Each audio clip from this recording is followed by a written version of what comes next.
Radhe Radhe, Hare Hare Krishna. Welcome back to my YouTube channel.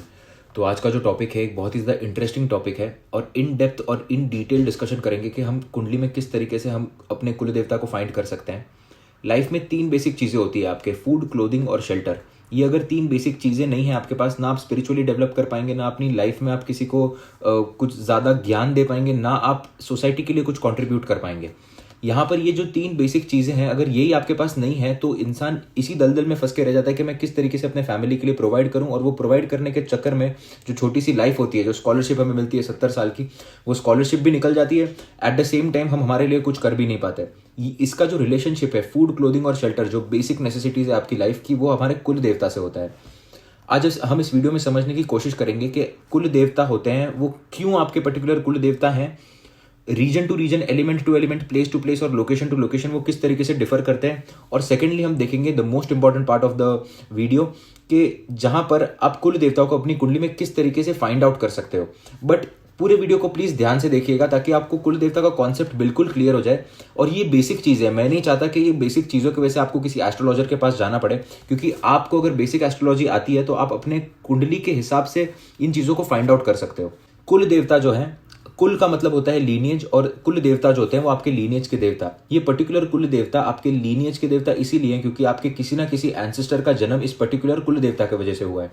तो क्यों कुछ पर्टिकुलर लोग एक पर्टिकुलर कुल देवता को प्रे करते हैं एक पर्टिकुलर रीजन में, इसको समझने की कोशिश करेंगे एक एग्जाम्पल से। तो आप देखेंगे कि राजस्थान में मोस्टली जो लोग हैं, या तो उनके कुल देवता कोई भैरव है, कोई देवी है, कोई देवता है। फॉर एग्जाम्पल ओसिया जी माता हो सकती है, जमवाई माता हो सकती है, और काफ़ी सारे ऐसे एग्जाम्पल्स हैं। बट यहाँ पर आप एक कॉमनैलिटी देखेंगे तो ये सारे के सारे जो देवी देवता, all these gods and goddesses, यहाँ पर एग्रेशन का एलिमेंट कॉमन रहेगा। ये सारे एग्रेसिव गॉड्स हैं। यहाँ पर कहा जाता है कि राजस्थान की जो धरती है वो खून से लिपटी हुई जमीन है। राजपूतों ने बहुत ज़्यादा खून बहाया है अपनी सरजमी और धरती को प्रोटेक्ट करने के लिए। अब आप देखेंगे कि यहाँ पर वो एग्रेसिव एनर्जी नीडेड थी, इसीलिए ये पर्टिकुलर रीजन में पर्टिकुलर कुल देवता को चुना गया, और कुल देवता ने भी ये पर्टिकुलर रीजन को चुना और वो रीजन ने भी वो पर्टिकुलर कुल देवता को चुना। ये it goes both the ways, ये सिर्फ एक साइड से नहीं हो पाता है। अब आप देखेंगे कि यहाँ पर अगर भैरव की एनर्जी नहीं होती, यहाँ पर अगर माता जी की एनर्जी नहीं होती, माँ भवानी की एनर्जी अगर यहाँ पर नहीं होती, तो राजपूत लड़ ही नहीं पाते मुगल से, क्योंकि सेना का जो एक डिफ्रेंसिएशन था वो बहुत बड़ा था। मुगलों के पास बहुत बड़ी तादाद में सेना थी और राजपूतों की जो सेना थी वो छोटी थी। अगर वो एग्रेशन नहीं होता तो ना वो अपने ज़मीन को बचा पाते और ना वो और कुछ कर पाते हैं। यहाँ पर डेवलपमेंट नहीं हो पाती। और वो किंग के नीचे जो ठिकानेदार है, जो छोटे किंग्स होते हैं, वो भी है। तो इनमें से कुछ लोग हैं जिनको मैंने कंसल्टेशन दी थी। यहाँ पर आप उनकी कुंडलियों में बहुत क्लियर देख सकते हैं कि मंगल जो है आज भी आपको या तो राहु केतु के साथ मिलेगा, या तो नीच राशि में मिलेगा, चंद्रमा के साथ एक्सचेंज में मिलेगा, और अफ्लिक्टेड मार्स मिलेगा उनको यहाँ पर आज भी। क्यों? क्योंकि उन्होंने इतना ज़्यादा खून बहाया है और एक पर्टिकुलर एनर्जी, एक पर्टिकुलर डीटी को वो लोग प्रे करते आए हुए हैं। तो वो लीनियज टू लीनियज और ब्लड टू ब्लड, क्योंकि ब्लड जो होता है, मंगल जो होता है, वो आपके पूर्वजों का खून होता है जो आपके अंदर दौड़ रहा है। तो आप देखेंगे लीनियज टू लीनियज वो जो चीज़ें हैं वो कैरी फॉरवर्ड होते जाती है। तो यहाँ पर वो आपको मार्स में अफ्लिक्शन देखने मिलेगा। और स्पेशली अगर कोई किंग फैमिली से है, कोई पर्टिकुलरली राजपूत है, तो आपको सैटर्न डेबिलेटेड मिल जाएगा, आपको मार्स का सैटर्न के साथ एक्सचेंज मिल जाएगा, मार्स यहाँ पर अफ्लिक्टेड कंडीशन में मिलेगा, स्पेशल पोजिशंस में मिलेगा। क्यों? क्योंकि वो जो एक एलिमेंट है कुल देवी का और आपके लीनियज का, वो कहीं ना कहीं आपके साथ कैरी फॉरवर्ड होने वाला है। ये region to region, place to place depend करता है, और वो पर्टिकुलर कुल देवता की आपको उस रीजन में उस एनर्जी की जरूरत होती है। अब एग्जाम्पल लेते हैं कंतारा मूवी का। कंतारा मूवी के अंदर जो बताया गया है कि वो पर्टिकुलर जंगल है, उसको एक वो पर्टिकुलर देवता जो है वो प्रोटेक्ट कर रहे हैं। क्यों? क्योंकि वहां पर वो एनर्जी नीडेड है। अगर वो एनर्जी वहां पर नीडेड नहीं होती तो वो पर्टिकुलर कुल देवी या कुल देवता वहां पर नहीं होते।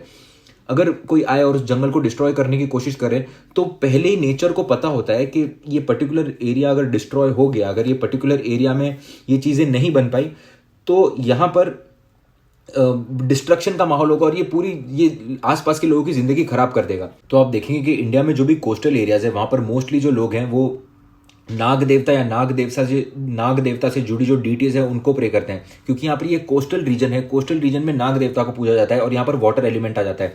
राजस्थान में आप देखेंगे तो यहाँ पर कहीं ना कहीं फायर एलिमेंट आ जाता है, एक ड्राई एलिमेंट आ जाता है, इसलिए सारे एग्रेसिव गॉड्स को प्रे किया जाता है। अब ये डिफर करता है रीजन टू रीजन के वो कौन से कुल देवता को चूज कर रहे हैं और कौन से देवता कौन से एक पर्टिकुलर रीजन के लोगों को चूज कर रहे हैं। अब यहाँ पर आप देखेंगे कि आफ्टर इंडिपेंडेंस काफी सारे लोग माइग्रेट हो गए एक गांव से दूसरे गांव में। तो यहाँ पर उन्होंने वो पर्टिकुलर कुल देवता जो उनके गांव के थे उन्हीं को उन्होंने प्रे करना शुरू रखा और वो दूसरे गांव जाकर सेटल हो गए। यहाँ पर एलिमेंट में डिफरेंशिएशन आ गया और ऑथेंटिसिटी में भी यहाँ पर डिफरेंशिएशन आ गया। एक स्टेट के अंदर आप देखेंगे कम से कम यहाँ पर 6,000 से 10,000 कुल देवी कुल देवता होते हैं, डिपेंडिंग अपॉन द रीजन।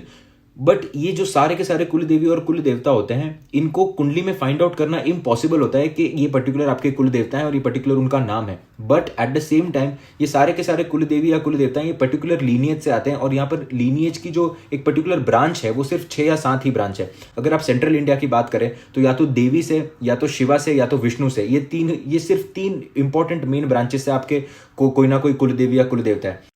अब आपको आपकी कुंडली में सिर्फ इतना ही फाइंड करना होता है कि आपके जो पर्टिकुलर कुल देवी या कुल देवता है वो कौन सी लीनियज से आते हैं और वो लीनियज के जो मेन देवता है वो कौन से हैं। अब इस चीज़ को एक श्लोक के थ्रू समझने की कोशिश करेंगे।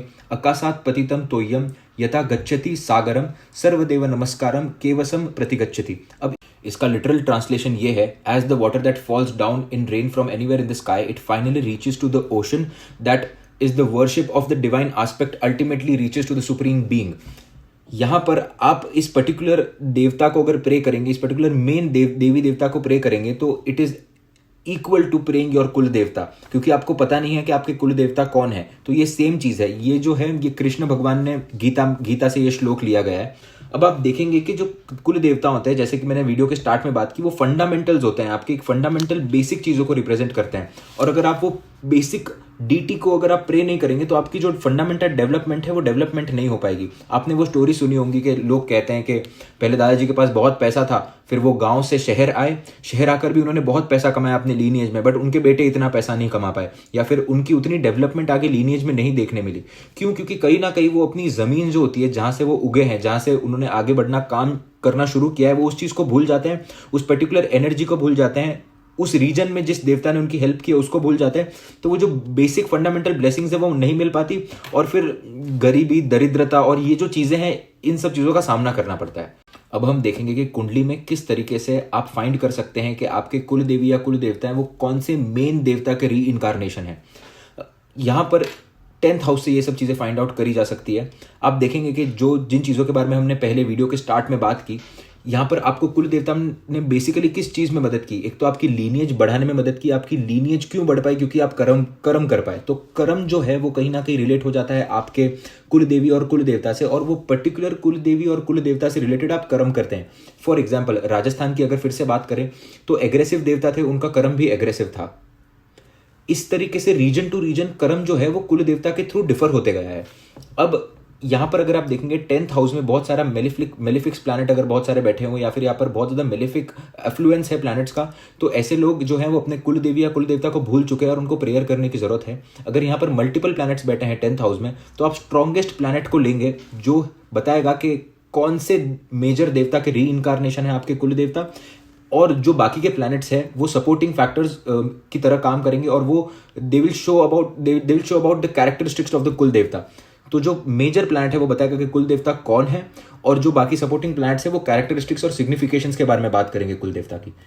अगर आपको दशम भाव में प्रोमिनेंट सूर्य मिल जाए तो यहाँ पर इनके जो देव होते हैं वो होते हैं नारायण देव। अब सूर्य का री इनकारनेशन यहाँ पर नहीं होता है। Sun is the only planet who can not be reincarnated. तो यहाँ पर डायरेक्टली जो सोर्स ऑफ एनर्जी है हम उसको लेते हैं। तो यहाँ पर आपको डायरेक्टली विष्णु देव को प्रे करना होता है, विष्णु भगवान को प्रे करना होता है। यहाँ मैं अंश की बात नहीं कर रहा हूँ, कृष्ण भगवान की, प्रभु श्री राम की, डायरेक्टली आप विष्णु भगवान को प्रे करेंगे। आप देखेंगे कि यहाँ पर अगर जुपिटर का आपको एस्पेक्ट दिख जाता है या जुपिटर यहाँ पर कंजंक्शन पे मिल जाता है, तो ऐसे जो लोग होते हैं ब्लेस्ड होते हैं। वैसे भी काफी सारे देवी देवताओं के इनके ऊपर आशीर्वाद होता है। अगर आपको कहीं भी सूर्य पर अगर जुपिटर एस्पेक्ट करते हुए मिल जाए, ऐसे जो लोग होते हैं हर मंदिर के बाहर अपना सर झुकाना, हर जगह प्रे करना, और इनको आशीर्वाद भी उस तरीके से मिलता है। पर मेजरली इनको नारायण, प्रभु श्री नारायण को प्रे करना चाहिए। अगर आप देखेंगे यहाँ पर सूर्य के ऊपर शनि की एस्पेक्ट या फिर शनि यहाँ पर कंजंक्ट हो जाए, तो यहाँ पर इनके जो देव बन जाते हैं वो शिव जी बन जाते हैं। तो अगर आपको आपके दशम स्थान पर शुक्र देव मिल जाए तो आपको ऐसी देवियों को प्रे करना है जिनका विवाह नहीं हुआ है। माँ काली को आप प्रे कर सकते हैं, माँ दुर्गा को आप प्रे कर सकते हैं। अगर आपको 10th लॉर्ड शुक्र बनकर अगर कोई प्रोमिनेंट पोजीशन में बैठा हुआ है, अगर योग बनाया है उसने, और 10th हाउस में कोई भी प्लैनेट नहीं है, तो भी आप इन देवियों को प्रे कर सकते हैं। अगर आपके दशम भाव में चंद्रमा बैठा हुआ है, बहुत स्ट्रांगली प्लेस्ड है, या फिर 10th लॉर्ड चंद्रमा होकर 10th हाउस में और कोई प्लैनेट नहीं है, तो आप ऐसी देवियों को प्रे करेंगे जिनका विवाह हो चुका है। माँ पार्वती, माँ लक्ष्मी, माँ सरस्वती को आप प्रे कर सकते हैं। अगर आपके दशम भाव में मंगल देव आकर बैठे हैं तो स्कंद, कार्तिकेय, मुर्गन, यहाँ पर जो साउथ की साइड पे है, ये कल्चर टू कल्चर और लोकेशन टू लोकेशन थोड़ी बहुत चीज़ें डिफर कर सकती है, तो आपको इनको प्रे करना है। और अगर नॉर्थ इंडिया की और सेंट्रल इंडिया की बात करें तो यहाँ पर आप हनुमान जी को प्रे कर सकते हैं। अगर आपको आपके दशम स्थान में मर्क्यूरी मिल जाए तो basically you have to worship the reincarnations of Vishnu. आप जो विष्णु देव के जो अंश है आप उनको प्रे करेंगे, प्रभु श्री राम, कृष्ण देव, आप इनको प्रे करेंगे। यहाँ पर अगर आपको जुपिटर मिल जाए 10th हाउस में प्रोमिनेंटली, तो यहाँ पर सिर्फ एक ही आप शिवा को प्रे करेंगे, शिव जी को आप प्रे करेंगे, और जो आपकी जो प्रेयर है वो डायरेक्टली आपके कुल देवी या कुल देवता तक पहुँच जाएगी। अगर आपको दशम स्थान में शनि देव मिलते हैं तो यहाँ पर कहीं ना कहीं ब्रह्मा का री इनकारनेशन, अदरवाइज यहाँ पर ऐसे देवी देवता जिन्होंने वॉर के टाइम पर अपनी ड्यूटीज निभाने के लिए सैक्रिफाइसेस किए, आप उनको प्रे कर सकते हैं। या फिर again you can come back to Shiva, आप शिव जी को प्रे कर सकते हैं। अगर आपको आपके दशम भाव में राहु मिल जाए तो अगेन राहु और शुक्र के लिए सेम है, आपको ऐसी डीटीज को प्रे करना है जो एग्रेसिव डीटीज होती हैं देवियों में। आप माँ काली को प्रे कर सकते हैं, आप तारा देवी को प्रे कर सकते हैं, आप माँ दुर्गा को प्रे कर सकते हैं, बट फीमेल एग्रेसिव गॉड्स। यहाँ पर अगर if there are more than a single planet in the 10th house, यहाँ पर एक से ज़्यादा प्लैनेट अगर 10th हाउस में बैठे तो पहला जो प्लैनेट है, जो स्ट्रॉन्गेस्ट प्लैनेट बैठा हुआ है, अब आपको देखना पड़ेगा वो डिग्री वाइज स्ट्रॉन्ग है, वो नक्षत्र वाइज स्ट्रॉन्ग है, वो किस तरीके से, या फिर वो दिग्बली होकर बैठे हैं, या फिर आरुद्र, आपको मल्टीपल तरीके से सिर्फ एक कंक्लूजन पर आना है कि ये प्लैनेट मेरे 10th हाउस में स्ट्रॉन्गेस्ट बैठा हुआ है। That particular planet is the reincarnation of the major deity. ये जो प्लैनेट है ये री इनकारनेशन है आपके वो पर्टिकुलर मेजर डीटी का। और जो सेकंड स्ट्रॉन्गेस्ट प्लैनेट है वो आपको बताएगा कि कौन से डायरेक्शन में जाकर आपको प्रे करना है। अगर if there are 3, 4, 5 planets 10th house में, तो उसके बाद के जो प्लैनेट्स है वो कैरेक्टरिस्टिक्स डिफाइन करेंगे इस पर्टिकुलर डीटी की। पर्टिकुलर डीटी जो है, ये जो अंश है प्रभु का, ये कौन से कैरेक्टरिस्टिक्स के साथ आया हुआ है। इस चीज़ को एक एग्जाम्पल के थ्रू समझने की कोशिश करेंगे ताकि ये कॉन्सेप्ट और ज़्यादा क्लियर हो जाए, और इसके अंदर एक और एलिमेंट ऐड करेंगे कि आप किस तरीके से फाइंड आउट कर सकते हैं कि कौन से डायरेक्शन में वो मंदिर है या फिर कौन से डायरेक्शन में आपके कुलदेवी या कुलदेवता है, टू बी मोर प्रिसाइज, और ताकि आप इसके अंदर थोड़ा और डिटेल्ड रिसर्च कर सकते हैं।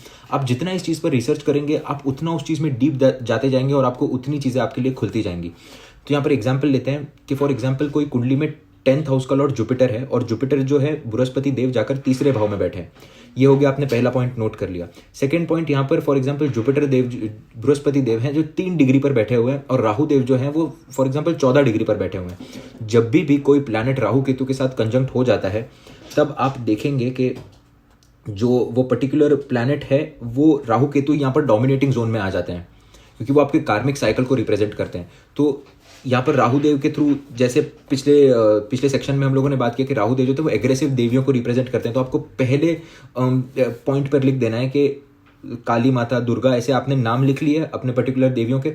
अब जुपिटर जो होते हैं वो कौन सी डायरेक्शन को रिप्रेजेंट करते हैं, वो नॉर्थ ईस्ट की डायरेक्शन को रिप्रेजेंट करते हैं।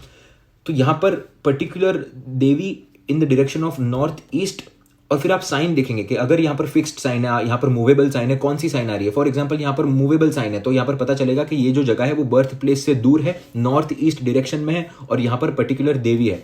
इस तरीके से आपको एक के बाद एक नक्षत्र ऐड करते जाना है।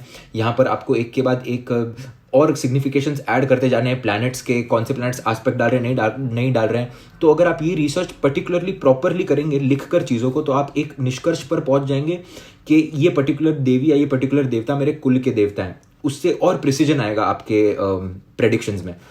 अब अगर किसी को अपने कुल देवता को प्रे करना है ऐसे ही, तो यहाँ पर एक बेसिक मंत्र है, ओम कुल देवताभ्यो नमः। आप अपने कुल देवता के बारे में सोच सकते हैं। अगर आपको बेसिक पता चल जाए कि ये मेरे कुल देवता हैं, आपको नाम नहीं पता है, तो आप आंखें बंद करके 108 बार अगर इस चीज़ का जाप करेंगे रेगुलरली, ओम कुल देवताभ्यो नमः, तो आपकी जो प्रेयर है वो अपने कुल देवता तक पहुंचेगी। इस यूनिवर्स में हर एक चीज़ एनर्जी होती है। आपको कोई भी चीज़ किसी को फील करवानी हो, आप देखेंगे कि अगर आप बहुत सोच रहे हैं उस चीज़ के बारे में, तो आप उस सामने वाले को वो एनर्जी फील कराओगे, because it is all about energy. तो अगर आप बैठकर रेगुलरली सिर्फ इस मंत्र का भी जाप करके ओम कुलदेवताभ्यो नमः, और अगर आपको नाम पता है अपने कुलदेवता का तो ओम कुलदेवताभ्यो आगे नाम ऐड करके नमो नमः, इस तरीके से भी आप इस चीज़ को कर सकते हैं। I hope you like this video, and I hope कि इस वीडियो के थ्रू आप अपने कुल देवी और कुलदेवता का पता कर पाएँ, फाइंड कर पाएँ, उनको प्रेयर करें, और जो कर्सेस है वो जनरेशनल कर्सेस को हटा सके और बेसिक नेसेसिटीज़ अपनी लाइफ में ला सकें, क्योंकि हर एक की सिचुएशन सेम नहीं होती, मैं समझ पाता हूँ। एंड आई होप ये वीडियो आपको उस चीज़ में हेल्प करे। एंड अदर देन दैट मेरे पास एक पर्सनल न्यूज़ है। अपार्ट फ्रॉम एस्ट्रोलॉजी मैं एक म्यूजिशियन भी हूँ और मैं गाने लिखता हूँ, गाने कंपोज करता हूँ, गाने गाता हूँ और मेरा फर्स्ट सिंगल रात रिलीज़ हो रहा है 16 दिसंबर। तो अगर आपको ये एस्ट्रोलॉजी पसंद है, आई होप आपको मेरा गाना भी पसंद आएगा। तो मैं नीचे एक डिस्क्रिप्शन में लिंक डाल दूंगा जहाँ पर जो मेरा पर्सनल यूट्यूब चैनल है which is not about astrology, जहाँ पर मैं मेरे सॉन्ग्स अपलोड करूँगा। तो मेरा फर्स्ट सॉन्ग मैं रिलीज़ करने वाला हूँ वहाँ पर। तो अगर आपको पसंद आया तो please do check out and thank you so much for viewing the video. Thank you.